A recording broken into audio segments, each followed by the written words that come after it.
हमने पीछे कुछ वीडियो बनाए जिसमें कि स्पर्म रिटेंशन और मेस्टुर्बेशन, नाइटफॉल, सेक्स के बारे में बात की और नॉर्मली ये क्या प्रक्रिया है और नॉर्मल साइंस के हिसाब से, हेल्थ के हिसाब से, नेचर के हिसाब से आपको इन सब चीज़ों को कैसे डील करना चाहिए, वो सब हमने बात की। तो उसके बाद लगातार एक कॉमन क्वेरीज है जो सब लोग रख रहे हैं कि यदि हम 3 वीक्स या 4 वीक्स या 30 दिन तक स्पर्म को हम रिटेन करें, स्पर्म को हम होल्ड करें, हम मेस्टुर्बेशन ना करें, नाइटफॉल होने की प्रक्रिया को रोकें, सेक्स वाली प्रक्रिया को अवॉइड करें, तो हमारे शरीर में क्या शारीरिक बदलाव होगा और क्या इसके बाद कुछ शारीरिक पॉजिटिव चीज़ें, कुछ मतलब रिवोल्यूशनरी चीज़ें हो सकती हैं, क्या हमारे पास एनर्जी रिटेन हो सकती है और इससे बहुत बड़े फ़ायदे हो सकते हैं। देखो, सोशल मीडिया पे लोगों ने मतलब एक तरह से ना एक्सप्लॉइट किया है, एक तरह से नेगेटिव सेंसेशनल न्यूज़ फैलाए हैं और उसी में एक सबसे बड़ा न्यूज़ ये है कि कोई इंसान आपको बोलेगा कि 30 दिन आप ये मत करिए चमत्कार हो जाएगा, कोई बोलेगा आप 2 महीने ऐसा मत करिए, बहुत सारी चीज़ें बोली जाएंगी। तो मैं आपको आज एक क्लियर कट साइंटिफिक जो रिसर्च कहती है और जो विज्ञान कहता है, जो नेचर कहती है, उसके according I will guide you.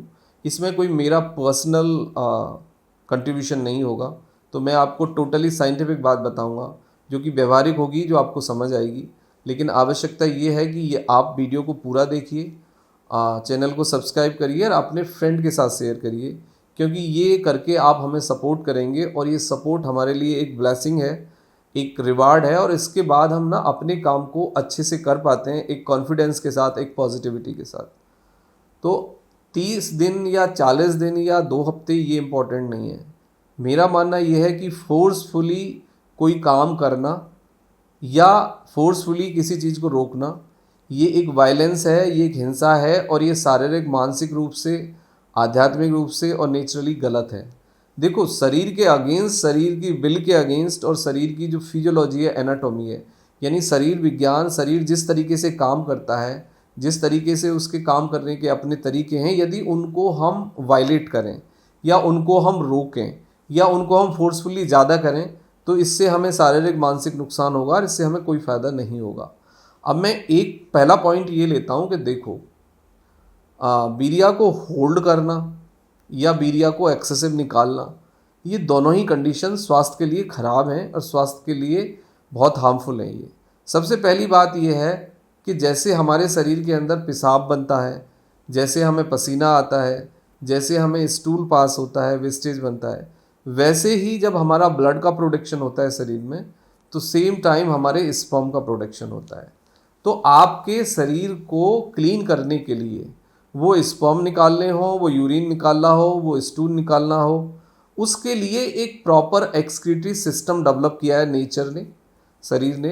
अब वो एक्सक्रीटरी सिस्टम ये है कि यदि आपके अंदर स्पर्म का प्रोडक्शन हो रहा है तो वो स्पर्म बाहर निकलेंगे और उसके बाहर निकलने के 3 एक नॉर्मल तरीके हैं कि आप मेस्टुर्बेट कर लें या आपको नाइटफॉल हो जाए या आप सेक्स कर लें।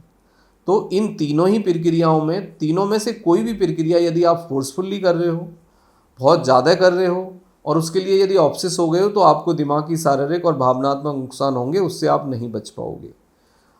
72 आवर्स एक टाइम होता है स्पर्म के प्रोडक्शन का, यानी हफ्ते में 1 से 2 बार यदि आप मिड एज में हैं तो मेस्टुर्बेशन, नाइटफॉल या sex, that is completely normal. इससे आपको कोई फ़ायदा, नुकसान से बड़ी बात यह है कि इससे आप मेंटली, फिज़िकली आप नॉर्मल रहते हो और आपको कोई नुकसान नहीं होता है। ठीक है। अब मैं दूसरी बात पे आता हूँ कि यदि हमने सपोज़ होल्ड भी कर लिया 1 हफ्ते, 2 हफ्ते या 3 हफ्ते या 4 हफ्ते, मेरा कहने का मतलब है कि स्पर्म को रिटेन करने के लिए आप कोई भी प्रोसेस मत अपनाइए, कुछ भी दवाई मत खाइए, कुछ भी सोचिए मत, उसको छोड़ दीजिए। आपको 3 दिन में यदि फीलिंग हो तो 3 दिन में आप इसके लिए जा सकते हैं, आपको हफ्ते में फीलिंग हो तो हफ्ते में आप जा सकते हैं। लेकिन साइंस के अनुसार, फिजियोलॉजी के अनुसार 72 आवर्स में 1 टाइम मेस्टुर्बेशन, सेक्स या फिर nightfall, that is a normal. अब ये प्रक्रिया में बदलाव हो सकता है। बहुत सारे लोग वीक में 1 टाइम इस प्रोसेस के लिए जा सकते हैं। तो यदि 72 आवर्स में वन टाइम आप किसी भी प्रोसेस के लिए जाते हैं तो ये बिल्कुल नॉर्मल है। फोर्सफुली स्पर्म को होल्ड करने से कुछ नुकसान भी होता है। नुकसान ये होता है कि आपके बॉडी का टेम्परेचर बढ़ जाता है, आपको हीट ज़्यादा महसूस होती है, आप लोडेड फील करते हैं और फिर उसके शारीरिक मानसिक नुकसान भी आपको हो सकते हैं। वैसे आप कुछ करें ना करें, प्रोडक्शन होगा, वो डिस्ट्रॉय होगा, वो दोबारा से बनेगा और ये प्रक्रिया जीवन भर चलती रहेगी। तो ये क्लियर कट बात है। अब बात आती है कि बहुत सारे लोग लिखते हैं या बोलते हैं कि उन्होंने इतने दिन हो गए कुछ भी नहीं किया। क्या आपने किसी के बाथरूम में जाके देखा कि किसी ने मैस्टरबेशन किया है या नहीं? क्या किसी के आपने बिस्तर में जाके देखा कि उसको नाइट फॉल हुआ है या नहीं? क्या आपने किसी को पर्सनल लेवल पे मॉनिटर किया कि उसने सेक्स किया है या नहीं? ये केवल लीड लेने के लिए, अपने को स्पेशल बनाने के लिए और आपको मिसगाइड करने के लिए, आपको पागल बनाने के लिए ऐसा बोला जाता है। वरना ऐसा कोई अभी तक रिसर्च नहीं है और ऐसा कोई डेटा नहीं है हमारे पास कि आप यदि स्पर्म को नहीं निकलने देंगे तो आप सुपरमैन बन जाएंगे या आपके पास शक्ति आ जाएगी या आप XYZ कुछ स्पेशल कर देंगे। ऐसा कोई डेटा नहीं है। अब मैं दूसरी बात पे आता हूँ। बहुत सारे लोग कुछ भी बोल देते हैं कि भाई मैंने 5 साल से सेक्स नहीं किया, मैं ब्रह्मचर्या का पालन कर रहा हूँ।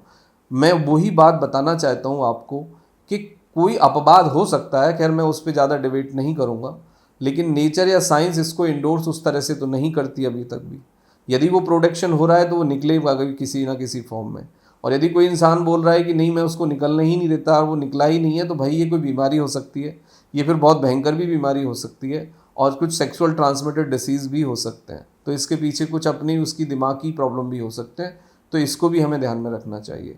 तो ना हमें इसको निकालने का प्रयास करना है, ना हमें इसे रोकने का प्रयास करना है। इसके साथ हमें नेचुरली जीना है और नेचुरली जीने की कोशिश करनी है। That is the only right वे।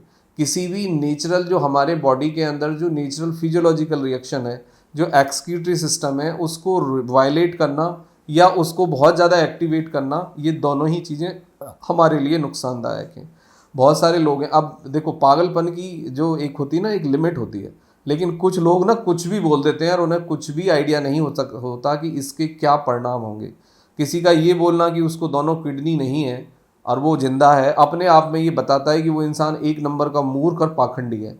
क्योंकि यदि आपकी दोनों किडनियां खराब हैं, वो वर्किंग में नहीं है, फंक्शनिंग में नहीं है, तो आप एक हफ्ते से ज़्यादा जिंदा ही नहीं रह सकते।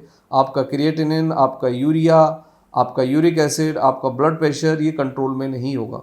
क्योंकि दोनों किडनियों का एक क्रिटिकल वाइटल फंक्शन है जो हमारे शरीर को क्लीन करता है और हमारे शरीर को रेगुलेट रखने में, बॉडी के टेम्परेचर को रेगुलेट रखने में किडनी का बहुत बड़ा रोल है। हाँ, ऐसा होता है कि 1 लाख लोगों में लगभग 2 लोगों को जन्मजात एक किडनी होती है।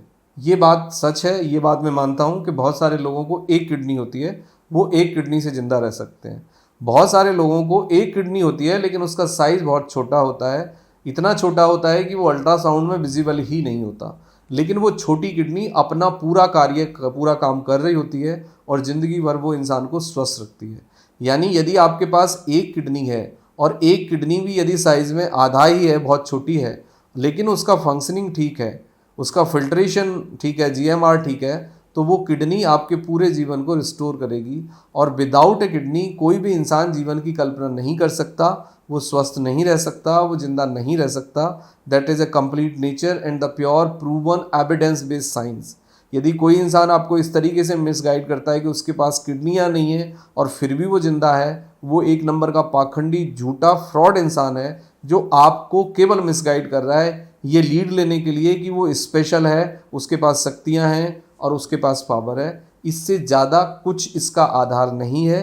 तो यदि फोर्सफुली आप स्पर्म को रिटेन कर रहे हैं तो आप ऐसा ना करें, और फोर्सफुली यदि आप उसको निकाल रहे हैं तो आप ये भी ना करें। नेचर को समझें, अपने शरीर को समझें, अपने शरीर की आवश्यकताओं को समझें, अपनी उम्र को समझें, उसके अनुसार आप इसके साथ डील करें। That is the only right way for you. Thank you very much and take care.